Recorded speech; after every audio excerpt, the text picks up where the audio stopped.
क्या गलत मांगे?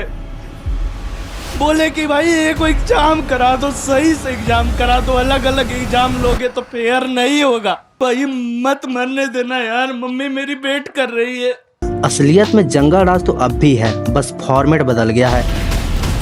बहुत मरा गया साहब, ऐसी निकम्मी सरकार हमें नहीं चाहिए। नीतीश कुमार के पुलिस स्टूडेंट पे डंडा बरसा रही है और नीतीश कुमार प्रगति यात्रा पर निकले हैं। क्या बात है। पढ़ने वाले स्टूडेंट है, हम लोग को भी बोला जाता है अगर इस साल नहीं हो पाएगा ना तो शादी करवा देंगे। हम लोग को ये नहीं चाहिए, तो इनको समझना चाहिए कि सब कोई क्यों आया है, खासकर लड़कियां क्यों आई है, पागल तो नहीं है। क्योंकि पुलिस को ऑर्डर है डंडा चलाओ, और ये ऑर्डर वही आदमी दे रहा है जिसको आप वोट दिए हैं। अगस्त 2024 में यूपी कांस्टेबल भर्ती परीक्षा का पेपर लीक हुआ। सितंबर 2024 में Jharkhand SSC CGL paper leak का घटना सामने आया। मई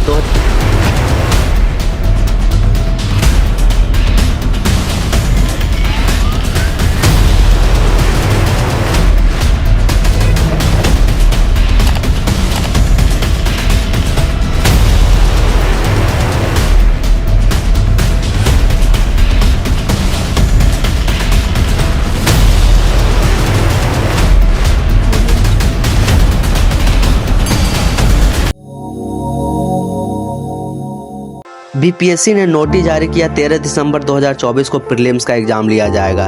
ये एग्जाम प्रदेश के कुल 912 सेंटर्स पर होनी थी और एक ही शिफ्ट 12 से 2 में होनी थी। यहाँ तक सब ठीक था। फिर एग्जामिनेशन के दिन यानी 13 दिसंबर को पटना के बापू एग्जामिनेशन हॉल में अचानक बहुत सारे लड़के आते हैं, दरवाजा पीटने लगे, पेपर लूटने लगे। इसका कारण था उन छात्रों को पेपर 15 मिनट लेट मिला था और भी बहुत सारे इरेगुलरिटीज थी और यहीं से बवाल शुरू हुआ।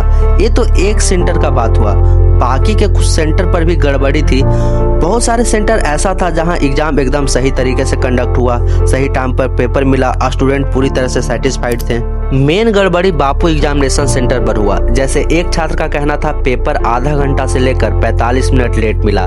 जब हंगामा शुरू हुआ तो न कोई प्रशासन आया न इन्विजिलेटर। कुछ लोग का कहना था एग्जामिनेशन हॉल में फोन भी आया था, बायोमेट्रिक भी सही तरीके से नहीं हुआ था। यहाँ तक कि लोग OMR सीट लेकर बाहर घूम रहे थे। गौर करने वाली बात यह है कि ये सब कांड इंडिया के one of the best examination centre पे हो रहा था। सर हम लोग को पेपर आधे घंटे लेट से मिला है। हम लोग ने हंगामा खड़ा किया, हर रूम ऐसा ही हुआ सर।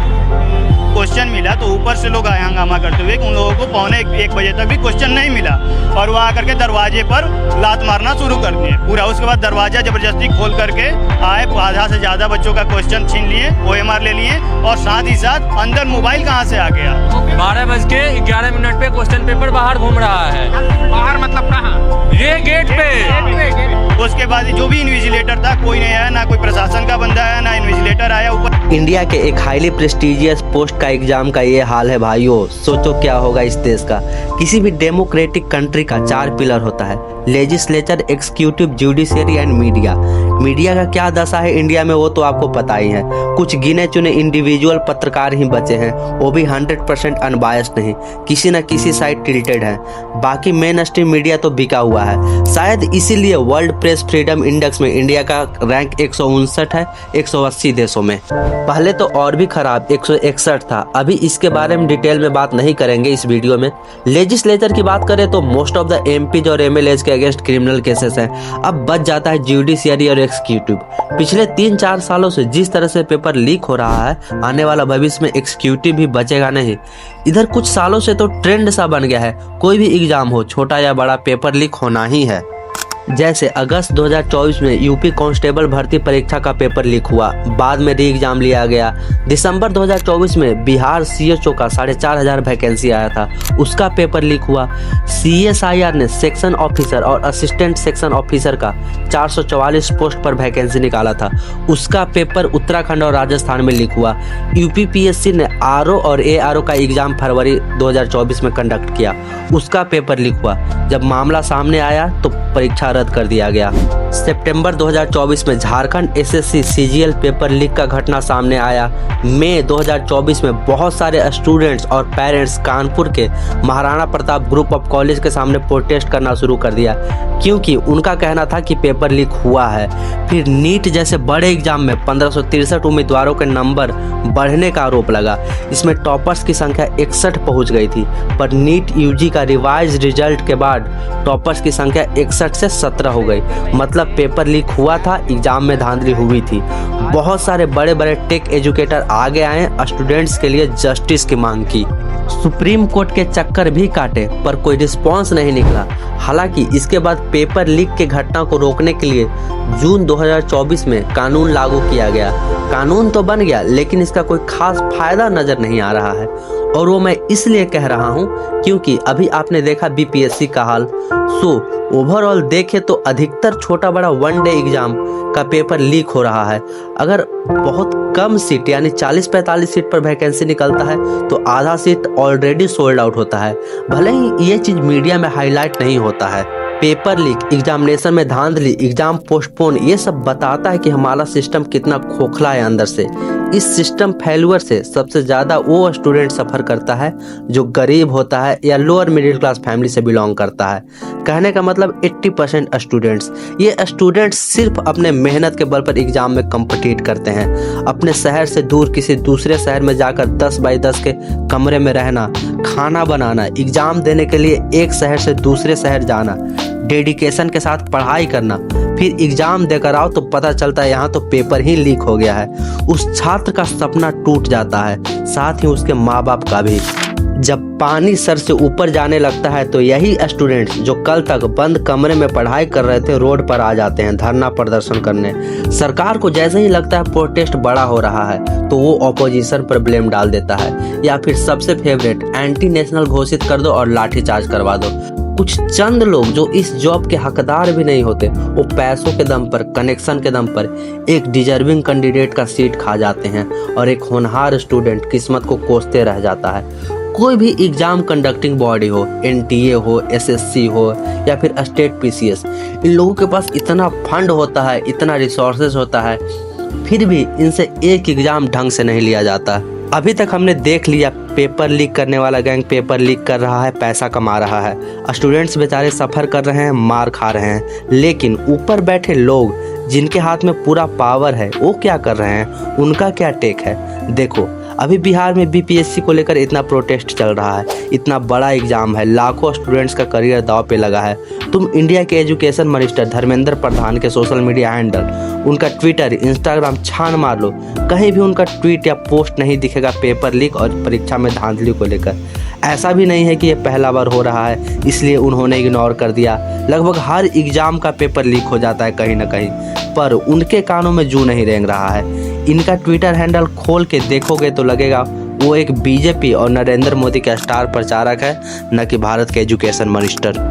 उनका हर दूसरा तीसरा ट्वीट नरेंद्र मोदी का ही रीट्वीट रहता है, या फिर वो किसी इवेंट में गए हो एज ए चीफ गेस्ट तो उसका ट्वीट रहेगा।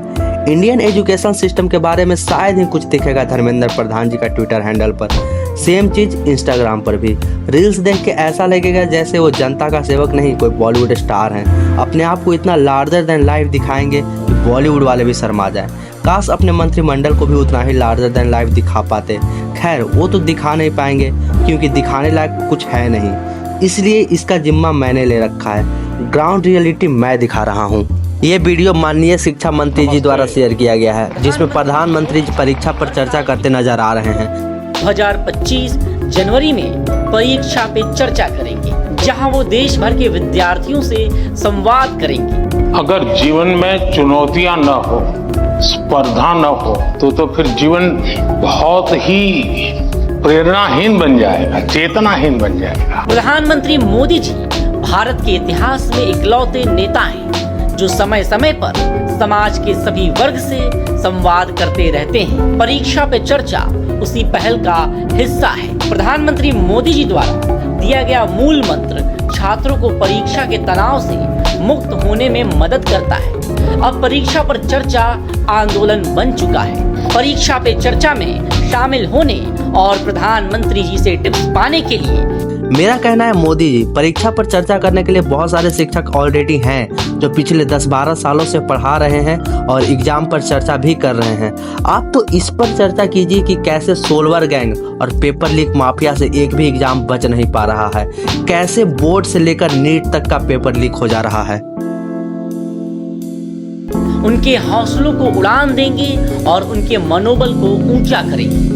आपको मनोबल ऊंचा करने का कोई जरूरत नहीं है, आप तो बस सही तरीके से एग्जाम कंडक्ट करवा दो। स्टूडेंट्स का मनोबल खुद ब खुद ऊंचा रहता है। ये आपके खोखले सिस्टम से तंग आकर सुसाइड कर लेते हैं और इनका मनोबल टूट जाता है। चुप्पी साधने वाला गैंग में सिर्फ धर्मेंद्र प्रधान ही नहीं है, यही हाल बिहार के मुख्यमंत्री श्री नीतीश कुमार का भी है। 13 दिसंबर को बवाल हुआ, उसके कुछ ही दिनों बाद से प्रोटेस्ट स्टार्ट हुआ, पर नीतीश कुमार का एक ट्वीट नहीं आया। यूथ का जिंदगी का सवाल है और इनके हाथ से एक छोटा सा ट्वीट नहीं हो रहा है। हालांकि बदलना उससे भी कुछ नहीं है, लेकिन फिर भी आस मिलता है। कुछ दिन बाद बिहार में चुनाव है, देखना अभी जो नेता लोग चुप्पी साध के बैठे हैं बेशरम की तरह वोट मांगने आएंगे, बड़े बड़े झूठे वादे करेंगे। खैर गलती इनका भी नहीं है, क्योंकि इनको पता है कि सरकार बनाने के लिए कुछ खास काम करने की जरूरत नहीं है। लोगों को मैनिपुलेट करने आना चाहिए अच्छे से और ऑपोजिशन को क्रिटिसाइज करो, भले मुद्दा 30 साल पुराना ही क्यों न हो। और ये सब मैं क्यों बोल रहा हूँ, थोड़ा एक्सप्लेन करते हैं। जितना भी सरकारी एग्जाम होता है उसमें मैक्सिमम स्टूडेंट जो पार्टिसिपेट करते हैं वो बिहार के होते हैं, क्योंकि यहाँ कोई इंडस्ट्री तो है नहीं, फिर ले दे के यही बच जाता है और अधिकतर एग्जाम का पेपर लीक ही हो रहा है। जैसा कि मैंने पहले बताया, ये खबर उन बच्चों के घर के सदस्य तक भी पहुँच रहा होगा जो इस मिसमैनेजमेंट और पेपर लीक से परेशान हैं। तो भाई साहब फिर आप सरकार क्यों नहीं बदल रहे हैं? आपका बच्चा प्रोटेस्ट करेगा तो वो लाठी खाएगा ही, क्योंकि पुलिस को ऑर्डर है डंडा चलाओ, और ये ऑर्डर वही आदमी दे रहा है जिसको आप वोट दिए हैं। री एग्जाम करवाना न करवाना ये पूरा के पूरा सरकार के हाथ में है। आप और आपका बच्चा प्रोटेस्ट करते करते थक जाएगा, कुछ नहीं होने वाला है जब तक सरकार न चाहे। जब पावर आपके हाथ में आएगा इलेक्शन के टाइम, तो विधायक आएगा आपके साथ फोटो खिंचवाएगा, 1000-2000 रुपया देगा। मुर्गा दारू तो ऑलरेडी चलेगा ही, आप इतने में ही फूल के गुब्बारा हो जाएंगे। आपको लगने लगेगा कि अरे विधायक जी तो अपने आदमी हैं। वो विधायक ठीक 5 साल बाद आ रहा है अपने क्षेत्र में। वो छोड़ो, एक मुखिया तक जीतने के बाद 5 साल तक दिखाई नहीं पड़ता है, उसके चेले चपाटे काम करवाते हैं। हमें तो समझ नहीं आता लोगों को क्या हो जाता है इलेक्शन के टाइम, वो क्यों भूल जाते हैं ये सारी चीजें। वो तो छोड़ो, डिफेंड भी करते हैं। अगर कोई जेडीयू सपोर्टर है, तुम उसके सामने नीतीश कुमार की बुराई कर दो तो वो फुल पोटेंशियल के साथ डिफेंड करेगा, भले ही बेटी का चोट का इलाज अभी भी चल रहा हो। सेम चीज अप्लाई होता है दूसरी पार्टी के लिए भी। ये जो अंधापन है किसी भी पॉलिटिकल पार्टी या नेता को लेकर, बहुत खतरनाक है। पिछले 35 सालों से बिहार में 3 पार्टी का सरकार रहा है, आरजेडी, जेडीयू, बीजेपी। कभी चाचा आरजेडी के तरफ पलट जाते हैं तो कभी बीजेपी के तरफ।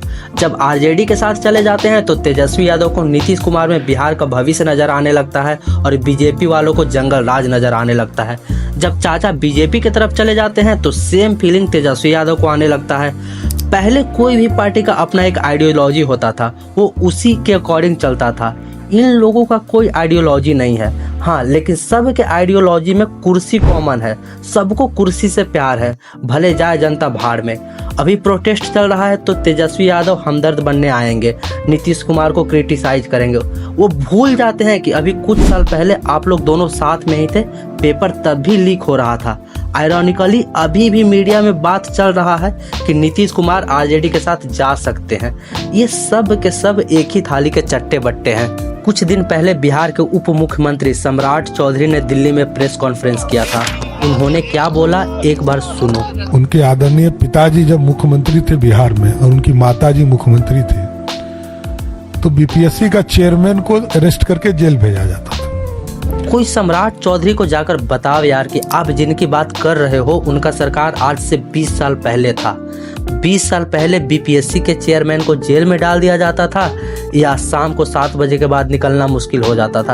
आप छोड़ो ना, आप तो इस पे गौर करो कि पिछले 20 साल से उलट पुलट करके पलटू चाचा का ही सरकार है, उसमें क्या हुआ है एक नजर उस पे डालो। आज की स्थिति में कोई प्रश्न पत्र लीक नहीं हुआ है। एक सेंटर पर कुछ इश्यूज आए हैं, वो जो टेक्निकल इश्यूज है, अरे सर, टेक्निकल इश्यू तो बहुत सारे सेंटर्स पर हुआ है, उस पे तो बात ही नहीं हो रहा है। आप जिस सेंटर की बात कर रहे हैं वहाँ किसी का बायोमेट्रिक नहीं हुआ था, स्टूडेंट्स को 1-1 घंटा पेपर लेट मिला है, लड़के OMR सीट लेकर बाहर घूम रहे थे, कोई मोबाइल फोन लेकर अंदर चला गया था। खैर, आपको ये सब थोड़ी दिखेगा, आपको तो 20 साल पहले वाला जंगल राज देखना है। बिहार के बदहाली के बारे में बात करो, सेम चीज तुमको नीतीश कुमार भी रिपीट करते मिलेंगे। तो सब कोई काम किया, कोई महिला का शाम के बाद कोई निकलता था? हम मानते हैं कि लालू के राज में शाम के बाद निकलना मुश्किल था और आपने उसको खत्म किया है, लेकिन अब बस करो, हो गया। बिहार जो भारत का मजदूर फैक्ट्री बना हुआ है, उसके लिए क्या सोचा है? फॉर्म आज भरा रहा है, एग्जाम 2 साल बाद हो रहा है, रिजल्ट उसके 2 साल बाद आ रहा है, उसको कैसे खत्म करोगे? दिवाली छठ में जो जानवर जैसे लोग ट्रेन में भर कर आते हैं अपने घर, उसका क्या? सरकारी स्कूल का हाल बदहाल है, एक ठेला लगाने वाला भी अपना बच्चा को सरकारी स्कूल नहीं भेजना चाहता है, उसके बारे में भी बोलो। बालू माफिया नदी चट कर जा रहा है, गिट्टी माफिया पहाड़ गायब कर दे रहा है, वो सब भी तो देखो। 24 घंटा में 2 ब्रिज ढह जा रहा है, पूरे साल में ये इंसिडेंट 15 से भी ऊपर चला गया था। मतलब सोचो, 1 साल में 15 पुल गिर जा रहा है, टैक्स पेयर के पैसा में आग लग रहा है लिटरली, उसके बारे में भी बोलिए महाराज।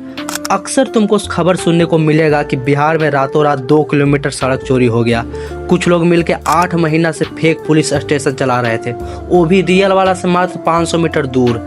एक स्टूडेंट को 100 में से 151 नंबर मिल गया। रातों रात पुल चोरी हो जा रहा है, चोर अफसर बन के आया, 500 टन का पुल कटवाकर गाड़ी में लोड करवाया और फरार।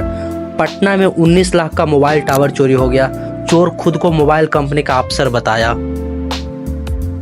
समस्तीपुर में 2 किलोमीटर रेलवे ट्रैक चोरी हो गया है। एक नज़र से देखो तो ये सब फनी लगता है, खूब सारे मीम्स भी वायरल होता है, लेकिन दूसरा पहलू ये भी है कि ये सब बहुत बड़ा क्राइम है।